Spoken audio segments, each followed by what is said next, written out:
ari hujya kuba mutangire gutegereza ububyutse no kumusengera, kuko ububyutse buzahembura aka karere, bugahembura Afurika. Isoko iri mu Rwanda. Abanyarwanda bavuge ngo haleluya. Tukwegere dushaka umuteri wo gukora ububyuka vuba, tubyutse Afurika. Ndibuka ko ari ibintu bitatu Imana yambwiye ububyutse ko ari mu Rwanda bugomba guhera. Icya kabiri irambwira ngo genda utangire itorero i Kigali, inyereka n'inzu ya etaje n'amakaro y'umweru n'amadirisha yarameze. Nashakishije umujyi wose kugeza ngeze muri ya etaje, ngezemo nibuka ya madirisha, nibuka bya bindi ngo nje kubaza nyirayo. Koperative yari ifite, baravuga ati hamaze gusaba abantu 6 ngaba barabangere. Ndavuga ati munyandike nanjye mu bakari baranyanditse. Warangiza ntangiye kumuvugisha harayibukira ariko ko numva ngize ndasurize bari kuba kuri YouTube wowe icyo gari kuri 2015 kuko ngene yiho kera zabi guhera muri 2021 uzasanga ibihimba n'ingiringo zanjye zose za kera zibisirimba igihe wabisohoye bishira mbikwiza isi bishira ku makase. Abantu bari banzi ntabwo ari wowe nyabona izina abari urivuga ntarabivuga. Ndamubwira ati yego niyo uzahakorera ni ngewe, niba ari wowe aba bose ndabasibye. Igihe kimwe mbwira Imana ngo ninyemerera, niba bishoboka ningera mu ijuru izanyemerere mpobere abantu nk'abatatu. Uwa mbere nashakaga kumuhobera yari Yesu Kristo wabyawe na Mariya. Uyu muhungu mwene Mariya niwe wa mbere numvaga nshaka kuzahobera nigerayo. Impamvu nuko natekerejeho yanguye, ngatekereza agaciro yambaye, nkareba icyo yanciye nkakibura. Ntari mwene nde uwahewe kugira ngo ava mu ijuru ashaka ibihangange by'abagabo n'abagore, aba aziyereka akagera ku rwego yumva ko nanjye yanyiyereka. Ibyo mbitekereje bitamamanya na Pawulo wavuze ngo ndashimira Yesu uwatekereje ko n'uwo kwizera akangabira umurimo, nkaba n'umwana we mu rugo, nkaba ndi n'umukozi we. Ngo aho yari ahagaze mpahagara, ubu tumaze igihe duhagaze aho Yesu yari kuba ahagaze. Aduhagarariye iburyo bwa se, adusengera anatuburanira. Umurezi aracaturega. Aravuga ati urugamba rwahari iburyo bwa data urundekere, nzabavugira nimara mbasengere. Ntawe uzanyuraho ngo agire ibyo abarega cyangwa ngo abatandukanye na data. Ariko namwe rero nimunsigariraho nakabaye, muhahagarare muvuge nk'ibyo nari kuvuga. Nicyo gituma iyo ngiye kuvuga ubutumwa iteka rwose ubwiza bw'Yesu uti mbabarira mvuge nk'aho ari wowe wari kuvuga rwose ibyo wari kuvuga. Nicyo gituma nkunda kuvuga Yesu rwose birenze. Ni nacyo muri bimwe mubwira Antoine Rutayisire, umugabo ukunda guhamya Yesu n'imbaraga ze zose, kandi wumva afite fieri, wumva abyishimiye rwose. Hari abantu bakorera Imana by'ukuri ukabona arabikora ariko bagasa nkaho iyo bageze wenda mu batayikorera babona bameze ukuntu, bagasa nkaho babyihakana cyangwa banabihisha. Ariko ni igitangaza, umugabo wo guhishwa ni Yesu. Bazakubwira abagabo bo guhisha ngo baruvuge ko Yesu ari umugabo wo guhisha. Nzamuvuga muri muvuge bwaramye ku buriri, muvuge ndi mu modoka, muvuge n'ihene. Haba n'ubwo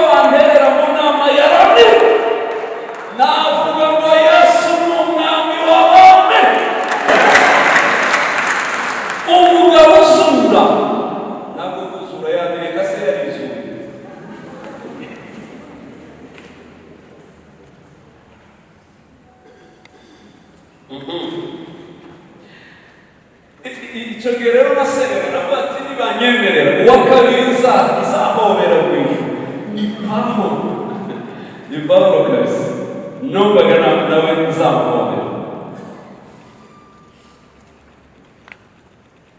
kubera iki? Kubera umurimo yakoze. Niba ubutumwa bwiza bwaragize imbaraga mu banyamahanga, ubutumwa bwiza bukagira imbaraga mu Rwanda, ubutumwa bwiza bukagira imbaraga muri Afurika, n'icyo Pawulo yakoze. Rwo ndirata Yesu, ariko na Pawulo yakoze ikintu gikomeye. Uzi ko izindi ntumwa 12 Yesu yazuye toke ahasigaye bahanye imbaraga izari zindimo namwe ndazibahaye mugende muhindura abantu bagahita bajya iwabo mu Bayuda gusa. Pawulo se nyuma yaho wabahiga gutaranabaye n'intumwa akaza kuba intumwa kuko bigizwe na Yesu nyuma ahita arabangoke mwagiye iwabo yewe ngiye mu banyamahanga nibo ngiye kubwira ubutumwa. Anavuga ijambo rikomeye yuzuzanya na Yohana. Yohana niwe wese yandika ngo yaje kube ariko abe ntibagira gute ntibamwemera ngo nyamara bamwemeye icyo gihe bose. Abo bandi bamwemeye ni bande? Ni abanyamahanga batari bari muri gahunda.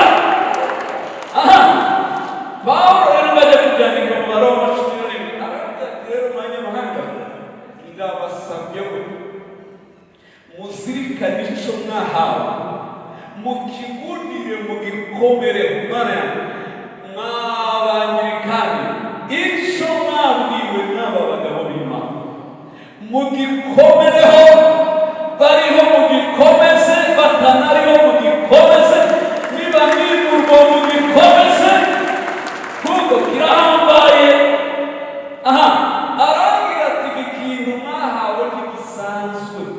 Niho Yesu yandika aravuga ngo mwebweho nimutagundira kwizera muzahwanirwa kuri Elayo yikurweho. Ati nimba Imana yarahwanuye amashami y'akavukiro ikayaca kuri Elayo ari nyina abo ni Abisiraheli, ngo mwebwe nimutakomeza kwizera muzakizwa n'iki? Aha ngarangiza aravuga ngo muzi ko mwameze kuri Elayo itari yabo, muri kigurukizi umunzenze wo ku gasozi mumera kuri Elayo utari Elayo, ngo ariko kubera umuntu bw'imbabazi za Kristo ngo mwafasheho mwarameze. Ayayayayayayaya biri kwegereye ngo warameze warafashe. Aho nafashe ntawahambura haba n'ubwo bazana inkota n'iki ntabigwaho bifashe. aravuga kwizera kutizera niko kwatumye bariya bashomorwaho bavaho, ngo kwizera Kristo niko kwatumye muterwaho murahamera kandi hatarahandi. Baragize aravuga ngo none ese bariya yakuyeho yarabataye burundu?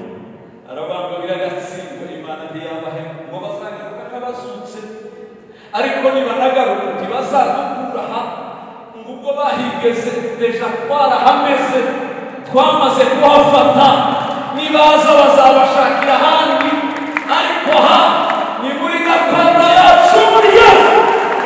Ariko Mana yanjye Pawulo akamukundira isengesho yasenze riri mu Bafilipi aho yavuze ngo mboneke ndi muri we ndafite gukiranuka kwanjye kuva mu mategeko, ngaho bafite ukusanwa no kwizera mbe ngaka kandi kantu n'amakuru mboneke ndi muri Yesu imbere hatagikora ibyanjye hasigaye hakora ibya Kristo. Warangiza ikintu ndamukundira umugabo wirase akirata ibyo yahombye, abandi bakozi b'Imana bose ku isi uzabakurikira birata ibyo bungutse, naho Pawulo yirata ibyo yahombye. Igitangaza hari uwo twigeze kujya kubwiriza hamwe tugomba rero turavuga ubutumwa babiri abari bahambere yawe amara iminota 15 ntayabwiriza avuga umugore we, amara iminota 5 ntayabwira inkweto se aho zakuwe mu Butaliyani niba bari no mu Bufaransa na hehe, amara iyindi minota yavuga amamodoka ye n'ay'umugore ndabona ati wamuga urabifite kurema iby'inaha warabihawe rwose. Ndavuga ati ubuse ndavuga iki inyuma y'umugabo, ibyo ntabwo ufite kuri rwose. Tukuye uwo mugore ndamufite wanasanga wanyana rutuwe ariko nyine nta zihuse. Ukuntu ufite imbaraga zo kumuvuga imitazagibuka no kuvuga izina rye. Zamwe aya mama.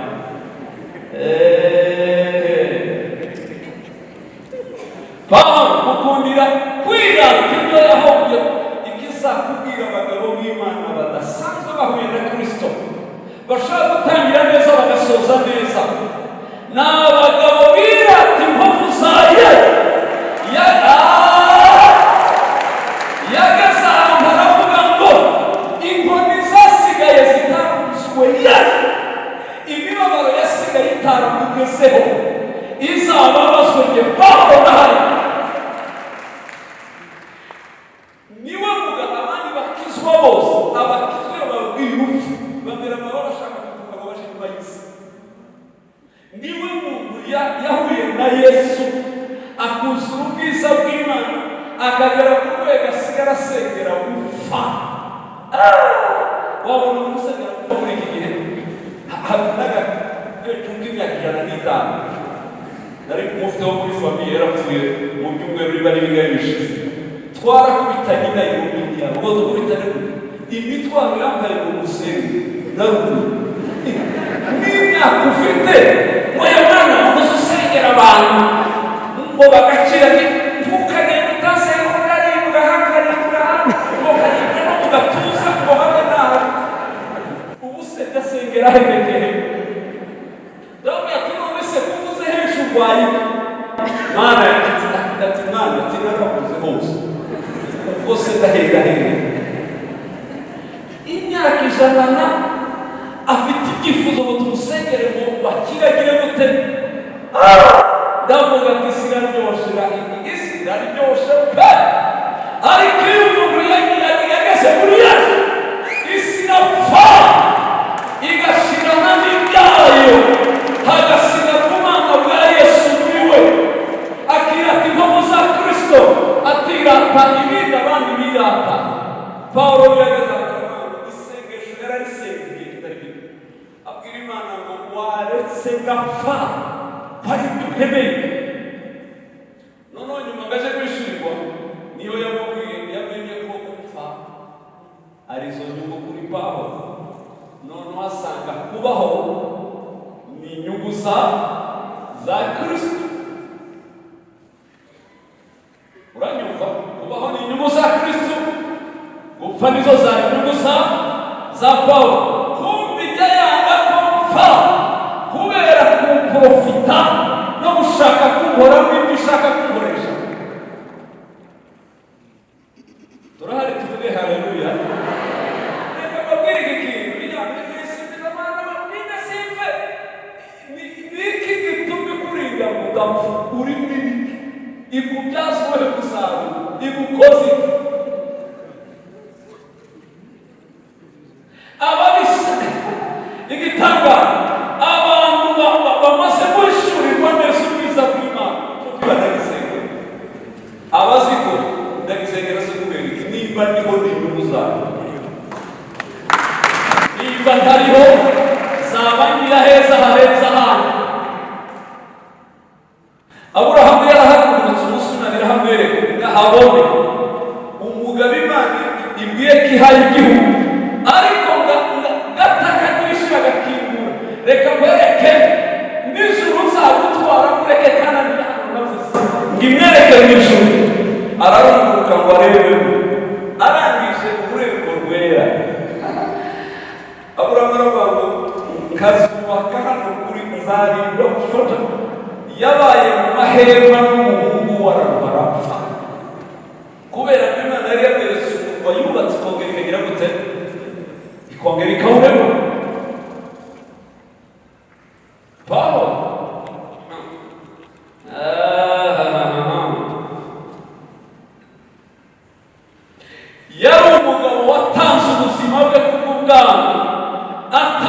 kwizigama avuga ngo n'ubu umwami ankoresha ibyo ashaka kandi igihe cyose ankeneye.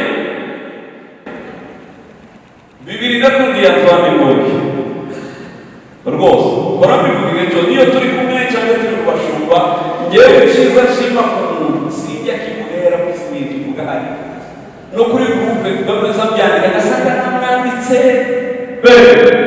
kubera iki nta mpamvu n'umuhamya kuko tuvuga ngo Aburahamu n'abandi rwose nta kibazo.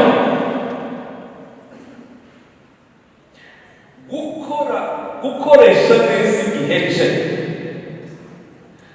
Uzakurikira ibiterane narebye abari mu gicaniro cy'ububyutse amatorero ni benshi nk'ijana ariko uzareba sanga ari mu bantu bari ku mwanya wa mbere mu biterane gutumirwa ahazi n'ahatazi, abazwi n'abatazi babagize ahantu hose azi ko ari buvuge Yesu uzamusangayo.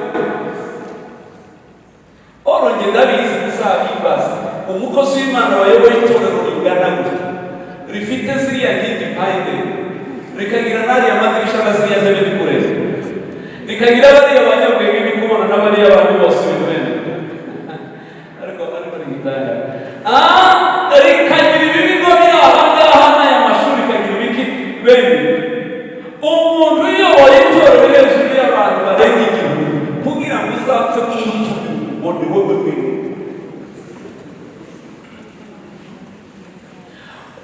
Ufite ibiki kugira ngo ubone telefone yose uzayibona bigenze Imana ndebera abantu igihumbi gusa, hari n'abanyabona bamesama baba n'igikomangoma ntakiyabumva ngo ni igitangaza bibire afite agatorero kamwe gusa mu gihugu, abandi bafite amatorero atabarika ariko baritaba amatelefone barahatumirwa bakitaba wabire ngiki kintu namushimye yakivuga no mu nama yo twari n'abashumba kabya twese nimworohe mwakabyara twiyoroshe.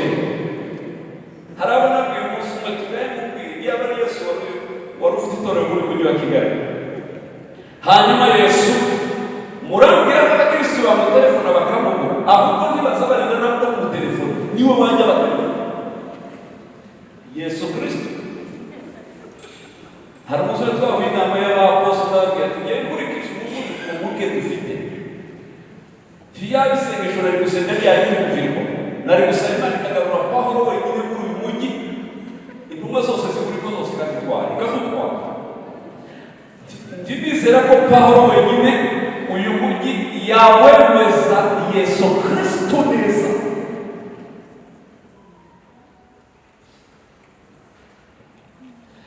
Gukoresha igihe neza icyo ndabishimira kano ni kuba igihe cye agikoresha neza. Cya kabiri hagiye mukivuga guca bugufi, turabizi umunsi umwe ndarabivuze turi mu nama none ati yewe mujye mureka tugerageze guca bugufi mu bakozi b'Imana ati niduruta kano ni Antoine yaba imyaka yaba experience yaba ibiki kuki bidakunda ngo ajye kumudafasha ijambo ni ubwo munsi aravuga ko nyine azatera mu rwengero ngo niba ari we tureberaho wa mbere umeze neza atabandi mwarabuze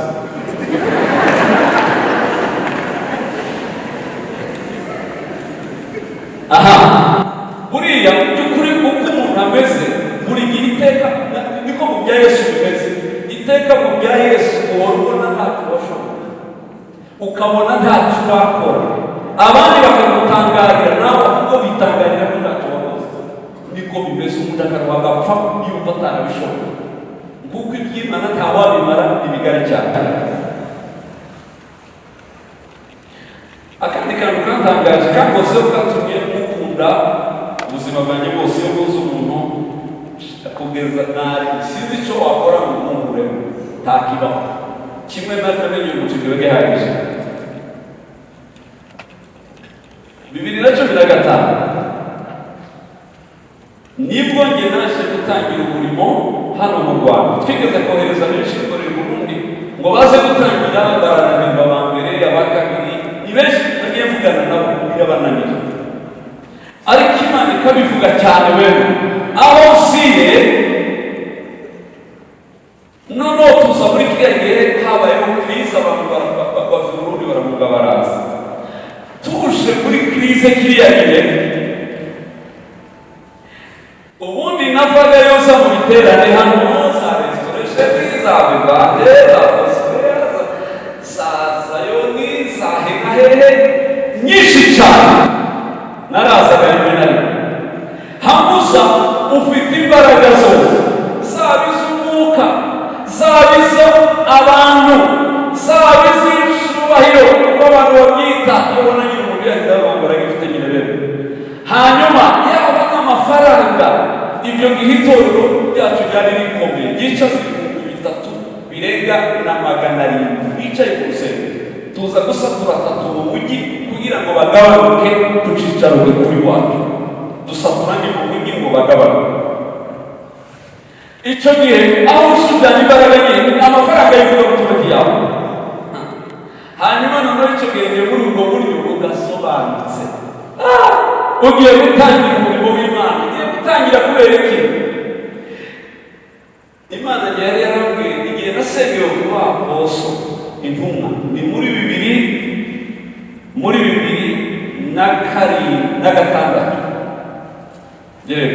nibwo natangiye inyigisho teoloji apostolique iyobowe n'Abanya-Australia.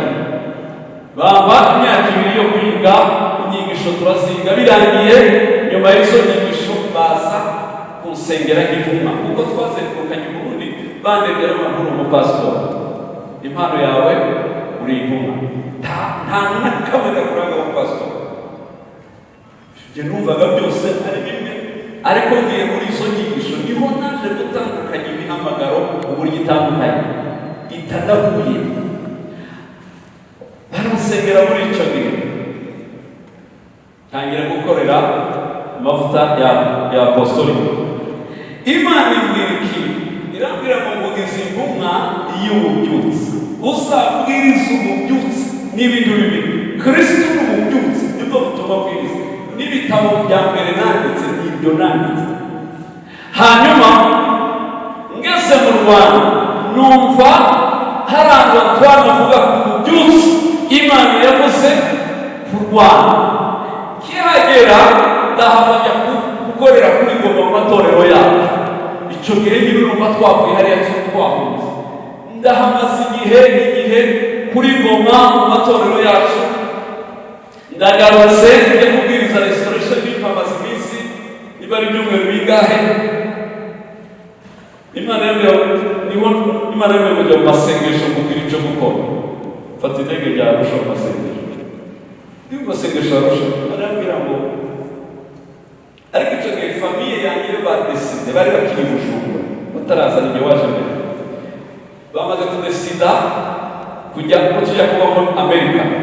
Ababidufasha byose byakozwe, famiye, abana, madamu, noneho ababimufashaga kubera habaye ikibazo kandi kizwi ku buryo amaradiyo yose abyo bisanzwe zabivuzeho.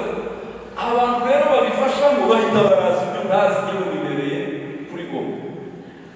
Babwira madamu utabana yo bose nabo wareze bose akubitamo, batangiye kubashakira ibintu byose biratungana, amafaranga n'ibigihugu bya Amerika.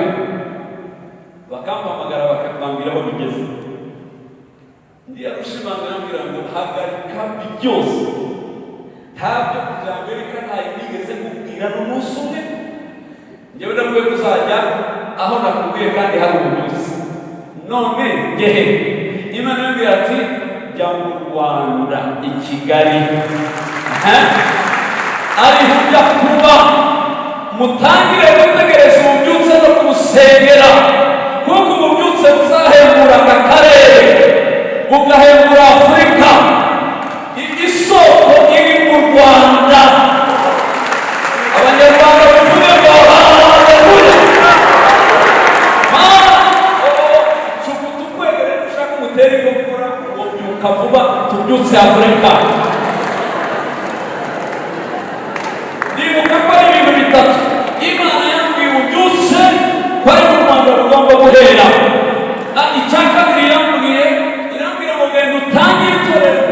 Kigali, inyereka n'inzu ya etaje n'amakaro y'umweru n'amadirisha yarameze.